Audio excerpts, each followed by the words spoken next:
Strong বা শক্তিশালী, অথবা ধরেন কতটা ইরানিরা যে কংক্রিটের ঢালাই দিয়া মানে মাটির নিচে যে টানেল গুলো করে আপনার স্থাপনা গুলো তৈরি করছে সেগুলোকে উড়াইতে পারে, সেটার একটা ডেমো তারা দেখিয়েছে যে এই বোমাটা কিভাবে কাজ করে। আপনি বুঝতে পারছেন?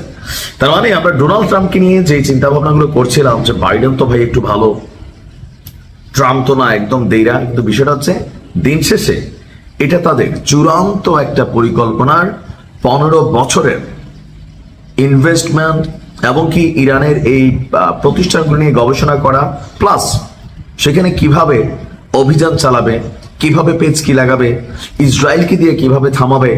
এখন থাকে না যে একটা বিড়াল সবসময় ইঁদুর খেয়ে ফেলে, তো ইঁদুর একদিন মিটিং করছে যে এখন যেভাবে ইঁদুর আমরা শেষ হয়ে যাচ্ছি, এখন তো আমাদের একটা জিনিস দরকার, কোনটা, যে বিড়াল যখন আসে আমরা যেন এটার উপস্থিতি টের পাই।